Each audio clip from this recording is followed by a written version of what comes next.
नमस्कार, स्वागत है आपका। आप देख रहे हैं प्राइम टीवी और मैं कीर्ति। करते हैं शुरुआत बुलेटिन के साथ। आपके सांसद संजय सिंह ने कानपुर सेंट्रल स्टेशन पर किसान आंदोलन को लेकर बड़ा बयान दिया है। उन्होंने कहा कि इस आंदोलन की जिम्मेदार सिर्फ केंद्र सरकार है।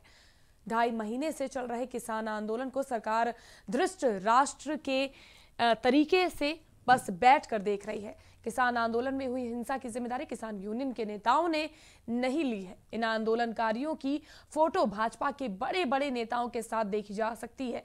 क्योंकि ये मामला सुप्रीम कोर्ट में है, इसलिए इसकी जांच सुप्रीम कोर्ट के द्वारा की जानी चाहिए। और क्या कुछ कहा उन्होंने, आइए जानते हैं।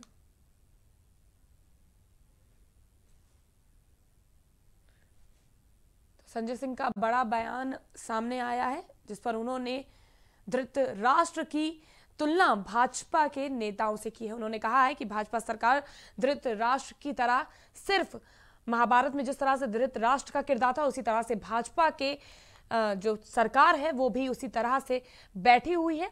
और उन्होंने साफ तौर पे कहा कि ये आंदोलन का जो भी चीजें सामने आई हैं वो सुप्रीम कोर्ट इसका न्याय करेगा और सुप्रीम कोर्ट के द्वारा इसकी जांच की जा रही है। तो उन्हीं के द्वारा, माफ कीजिएगा, सुप्रीम कोर्ट के द्वारा इस पूरे मामले की जांच की जानी चाहिए, उन्होंने कहा। वो साफ तौर पे कह रहे हैं हमारे साथ नहीं है। संजय सर, क्या एजेंसी से जांच होनी चाहिए ताकि दूध का दूध और पानी का पानी सामने आए, जो पार्टीज के साथ कोर्ट ये मामला है, सुप्रीम कोर्ट की अगर कोई टीम बने और वो इसकी जांच करे तो ज्यादा निष्पक्ष तरीके से कर पाएगी। तो चलिए आपको सुनाते हैं संजय सिंह का ये बयान। देखिए, पहली बात तो ये कि 2.5 महीने से आंदोलन चल रहा है और अगर केंद्र की सरकार धृतराष्ट्र की तरह बैठी रहेगी इस पूरे आंदोलन पे, तो सबसे बड़ी जिम्मेदार केंद्र सरकार है, जिन्होंने किसानों की समस्याओं का समाधान नहीं किया और किसान का जो बिल, काला कानून जो है ये वापस नहीं किया। इसके लिए सबसे पहले जिम्मेदार वो हैं। दूसरी बात, जो लोग हिंसा में शामिल रहे उनको सारे किसान संगठनों ने कह दिया कि उनसे उनका कोई लेना देना नहीं है। इसकी उच्च स्तरीय जांच होनी चाहिए कि कौन से लोग हैं ये, और इनकी फ़ोटो भाजपा के बड़े बड़े नेताओं के साथ मिल रही है। इनका क्या कनेक्शन है, किसके कहने पे ये आए, किसके कहने पे ये लाल किले पहुँचे, इस सब मामलों की जांच होनी चाहिए। और किसान संगठनों ने पूरी तरीके से इनको डिसोन किया। इनको वो साफ तौर पे कह रहे हैं हमारे साथ नहीं है। अब देखिए, सुप्रीम कोर्ट ये मामला है, सुप्रीम कोर्ट की अगर कोई टीम बने और वो इसकी जाँच करे तो ज़्यादा निष्पक्ष। वहीं खबरों के बीच रुकेंगे और इस वक्त की बड़ी खबर यूपी से सामने आ रही है। यूपी से इस वक्त की बड़ी खबर, शराब और भांग की दुकानों पर नहीं लिखा जाएगा सरकारी शब्द। साइन बोर्ड से सरकारी और ठेका शब्द को हटाया गया। आबकारी विभाग द्वारा की गई कार्रवाई। यूपी से इस वक्त की बड़ी खबर। जी हां, जिस तरह से आप लगातार शराब की दुकानों में, जो सरकारी शराब की दुकानें होती थी, उसमें सरकारी शराब ठेका या फिर इस तरह के शब्द लिखे होते थे, लेकिन उसके बावजूद ये आबकारी विभाग द्वारा ये कार्रवाई की गई है और ये फैसला लिया गया है कि अब ये सरकारी शब्द, साथ ही साथ जो ठेका लिखा जाता था, वो शब्द अब दुकानों पर आपको देखने को नहीं मिलेगा। शराब और भांग की दुकानों पर नहीं होगा साइन बोर्ड सरकारी और ठेका शराब का। आबकारी विभाग द्वारा की गई कार्रवाई।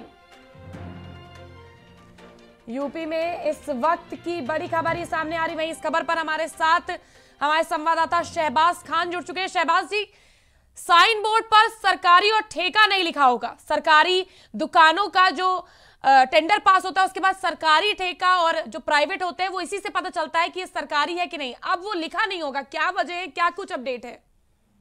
जी, इस खबर पर अभी अपडेट सामने आ रही है कि उत्तर प्रदेश सरकार द्वारा ये फैसला लिया गया है कि जितने भी भांग की, शराब की और बियर की जो सरकारी दुकानें होती थी, पहले उन पर ज्यादातर देखा जाता था कि सरकारी शब्द जो होता था और ठेका शब्द जो होता था वो लिखा हुआ पाया जाता था, जिससे लोगों को ये समझ में आ जाता था कि ये दुकान जो है वो सरकारी है।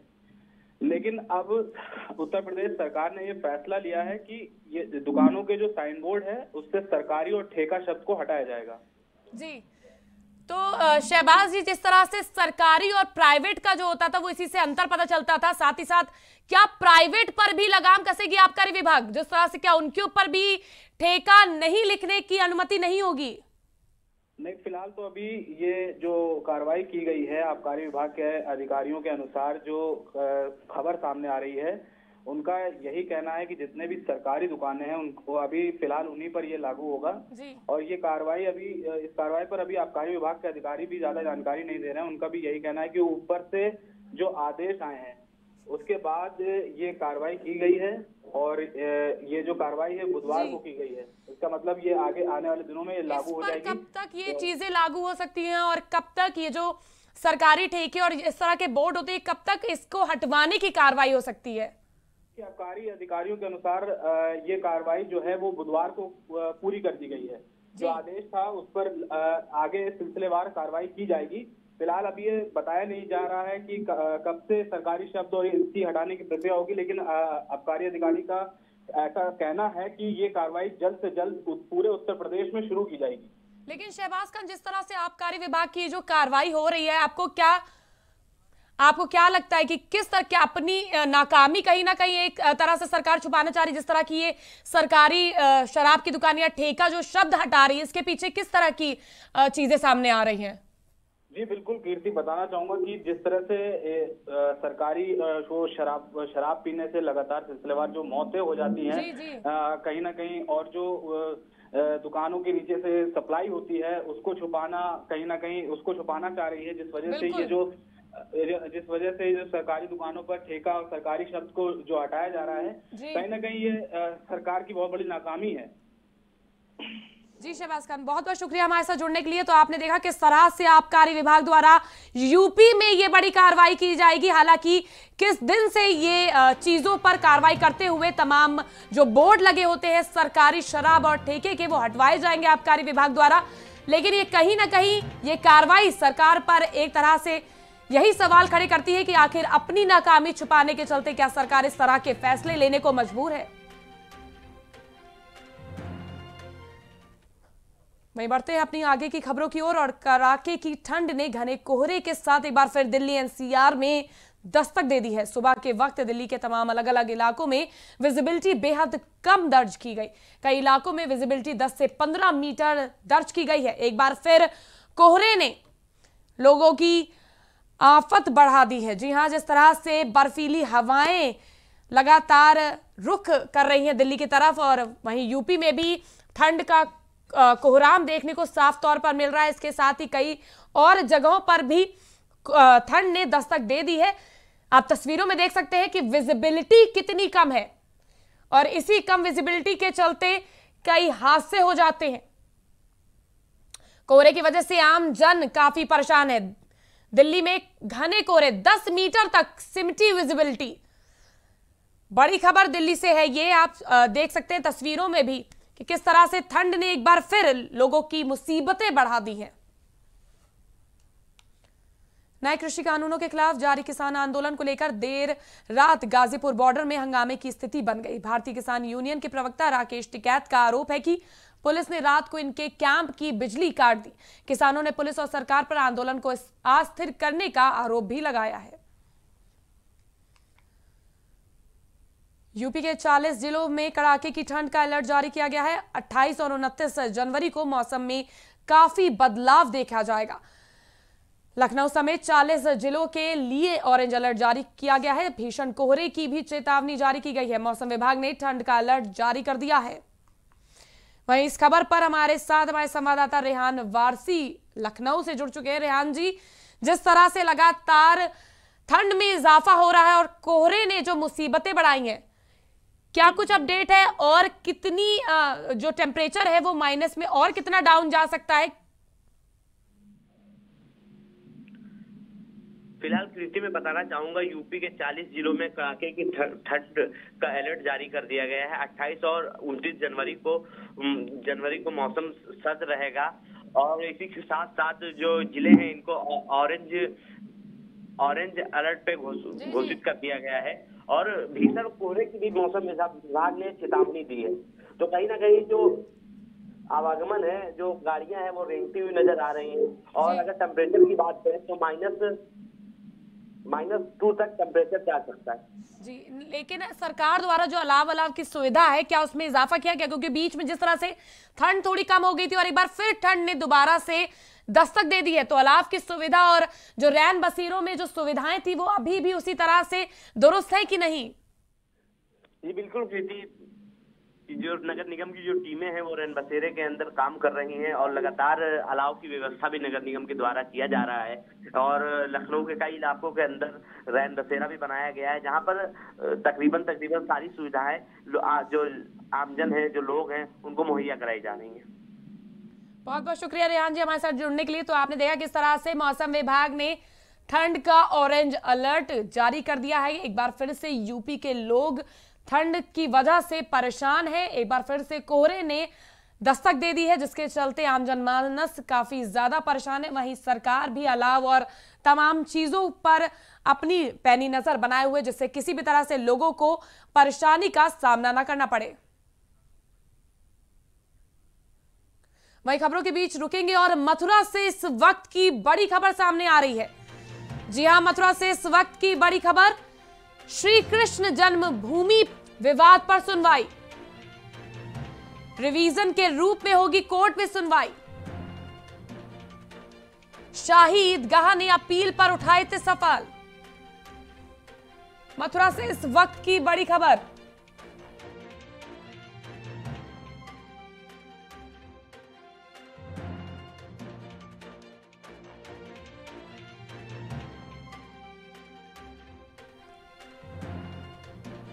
तो शाही ईदगाह ने अपील पर सवाल उठाए थे, जिसके चलते मथुरा में राम जन्मभूमि को लेकर विवाद पर आज सुनवाई है। श्री कृष्ण जन्मभूमि पर आज सुनवाई, रिवीजन के रूप में होगी कोर्ट में सुनवाई।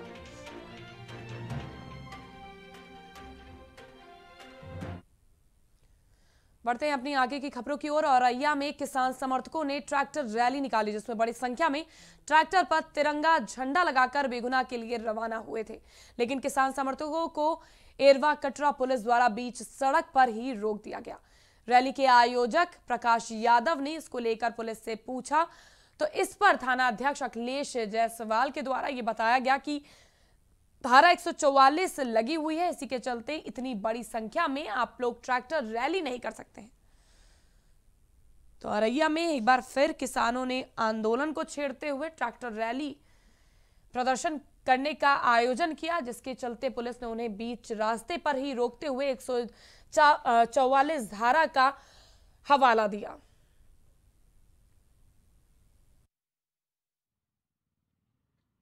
द्वारा जो ट्रैक्टर यात्रा निकाली जा रही, कहां से कहां तक और जनता के लिए क्या संदेश है, क्या उद्देश्य है ये ट्रैक्टर यात्रा की? आज जो ट्रैक्टर यात्रा निकाली जा रही है, ये किसानों के समर्थन में निकाली जा रही है। जो केंद्र सरकार ने कृषि बिल जो पारित किए हैं 3, उनके विरोध में जो हमारे किसान भाई बैठे हुए हैं बॉर्डर पे, उनके समर्थन में किसान यात्रा निकाली जा रही थी ट्रैक्टर। और उसमें हमारे प्रशासन के जो इंस्पेक्टर साहब, उनका कहना ये है कि इसमें चूँकि धारा 144 लगी हुई है और पूर्णतया प्रतिबंध लगा दिया गया है, इसलिए हम आगे नहीं जाने देंगे। तो चूंकि शासन प्रशासन का सम्मान करते हुए हम यात्रा यहाँ तक ले आए हैं और इसके बाद हम यात्रा को यहीं से स्थगित करते हैं। हम अपना संदेश देते हैं कि हम किसानों के समर्थन में पूर्णतया संदेश करते हैं। वहीं दिल्ली से जुड़ी इस वक्त की बड़ी खबर सामने आ रही है। दिल्ली से जुड़ी इस वक्त की बड़ी खबर, लाल किले पर 31 जनवरी तक आम जन के लिए प्रतिबंध। 31 जनवरी तक नहीं जा सकेंगे आम लोग लाल किले में। लाल किले पर हिंसा के बाद लिया गया ये फैसला।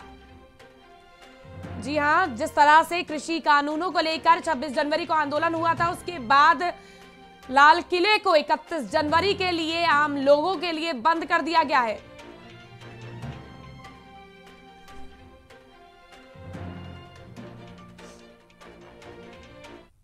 बढ़ते हैं अपनी आगे की खबरों की ओर। फर्रुखाबाद के कमालगंज की सीएससी में लोग स्ट्रेचर पर ईंट रखकर ले जा रहे हैं। स्ट्रेचर पर ईंट ले जाने का वीडियो सोशल मीडिया पर वायरल हो रहा है।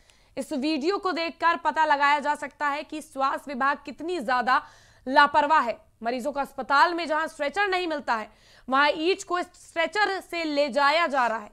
इससे यह पता चलता है कि स्वास्थ्य विभाग के पास मजदूरों की कमी है।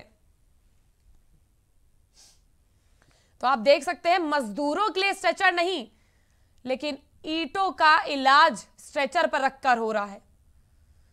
जिस तरह से तस्वीरें देख रहे हैं वो तो यही बयां कर रही हैं। एक तरफ जहां मरीजों को ले जाने लाने के लिए स्ट्रेचर उपलब्ध नहीं हो पाते हैं, न एम्बुलेंस टाइम पे पहुंचती है, वहीं अस्पतालों का काम स्ट्रेचर पर रखे ईंटों द्वारा किया जा रहा है।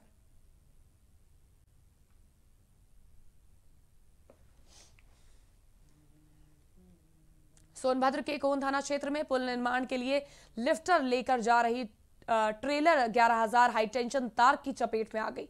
हाईटेंशन तार की चपेट में आने से ड्राइवर बुरी तरह से झुलस गया और ट्रेलर में आग लग गई। हादसा देख मौके पर मौजूद लोगों में अफरा तफरी मच गई। वहीं लोगों ने मामले की जानकारी कोन थाने के पुलिस को दी, जिसके बाद मौके पर पहुंची पुलिस ने चालक को अस्पताल में भर्ती कराया, जहां डॉक्टरों ने उसे मृत घोषित कर दिया। तस्वीरों में आप देख सकते हैं कि हादसा कितना दर्दनाक है। हाईटेंशन तारों की चपेट में ये ट्रेलर आया, जिसकी वजह से ट्रेलर में आग लग गई। वहीं इसका ड्राइवर भी पूरी तरह से झुलस गया है। सपा सुप्रीमो के निर्देश पर सुल्तानपुर में सपा कार्यकर्ताओं ने ट्रैक्टर रैली निकाली। इस दौरान शहर के अंदर रैली निकालने को लेकर सपाइयों और जिला प्रशासन में झड़प भी हुई, लेकिन प्रशासन द्वारा कड़ी कार्रवाई पर सपा कार्यकर्ता बिना शहर में रैली निकाले वापस हो गए। बता दें कि कृषि कानून के विरोध में यह रैली निकाली गई। सुल्तानपुर में सपा कार्यकर्ताओं ने ट्रैक्टर रैली निकाली। प्रशासन द्वारा कड़ी कार्रवाई के बाद इस ट्रैक्टर रैली को शांत करवाया गया। तस्वीरों में आप देख सकते हैं किस तरह से भारी पुलिस बल इस दौरान मौजूद रही। सपा कार्यकर्ताओं के द्वारा ये ट्रैक्टर रैली का आयोजन किया गया था।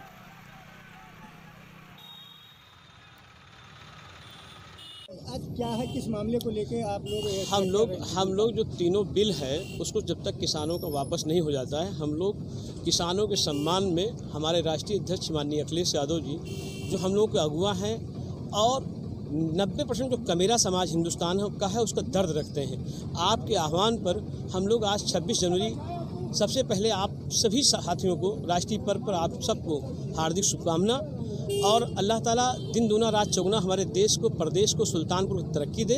हम किसानों के सम्मान में उतरे हुए हैं। जब तक तीनों बिल वापस नहीं हो जाती हम लोग की लड़ाई संघर्ष जारी रहेगा।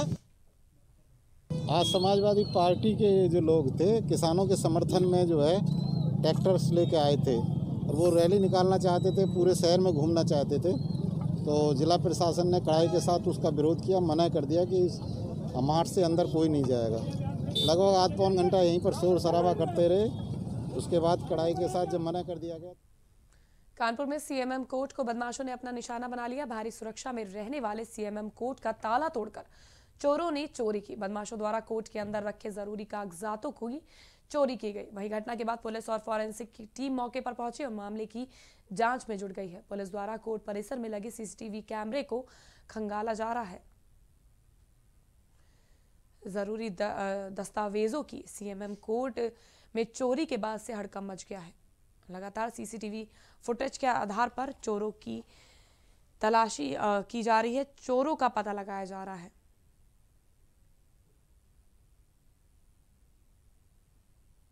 कानपुर में सीएमएम कोर्ट में बदमाशों ने चोरी की, वही कई जरूरी दस्तावेज चोरी के बाद से गायब हैं।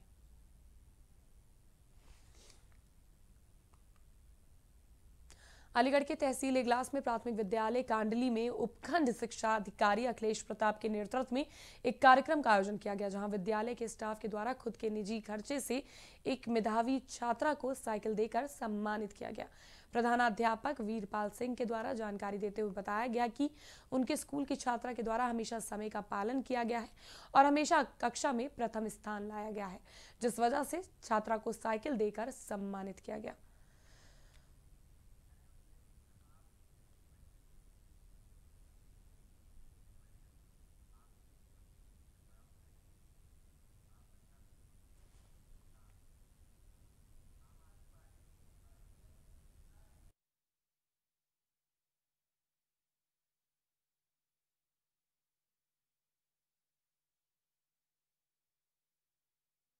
स्कूल में आया करती थी और मेरी हाजिरी सबसे ज़्यादा थी और सभी सर ने मुझको मिलकर साइकिल दी। कैसा लग रहा है आज आपको? आज मुझको बहुत अच्छा लग रहा है क्योंकि मुझे साइकिल मिली है। मैं रोज स्कूल में आया करती थी इसलिए। वीरपाल सिंह, प्रधानाध्यापक, प्राथमिक विद्यालय कांडली। हमारा जो इंग्लिश मीडियम स्कूल है, model primary school Kandli, glass block में पड़ता है। तो क्या कार्यक्रम हुआ है आज? आज गणतंत्र दिवस मनाया गया है और ध्वजारोहण किया गया है और अभी एक बच्ची ने हमारे यहाँ से 5th पास की है, रीनू, सबसे होशियार लड़की है क्लास में और मेहनती है। तो बच्ची जो है रेगुलर रही है, एक दिन भी उसकी नागा नहीं रही है स्कूल में और इसलिए स्टाफ ने और हम सब ने निर्णय लिया कि इसको जो है सम्मानित किया जाए बेटी को। इसलिए हम आज गणतंत्र दिवस के उपलक्ष्य पर उसको साइकिल भेंट कर रहे हैं स्टाफ की तरफ से। देखिए, आज गणतंत्र दिवस के पावन अवसर पर प्राथमिक विद्यालय कांडली विकासखंड इगलास द्वारा कक्षा 5 में पिछली साल अध्ययनरत रही छात्रा जिसकी उपस्थिति अधिकाधिक रही, 100% उपस्थिति रही है, उसको इनकी तरफ से, विद्यालय परिवार की तरफ से एक साइकिल उपलब्ध कराई जा रही है। उसके उपलक्ष्य में इन लोगों ने ये कार्यक्रम। फिलहाल के लिए देश और दुनिया की तमाम खास खबरों में बस इतना ही। हम फिर हाजिर होंगे, आप कहीं मत जाइएगा, बने रहिए प्राइम टीवी पर।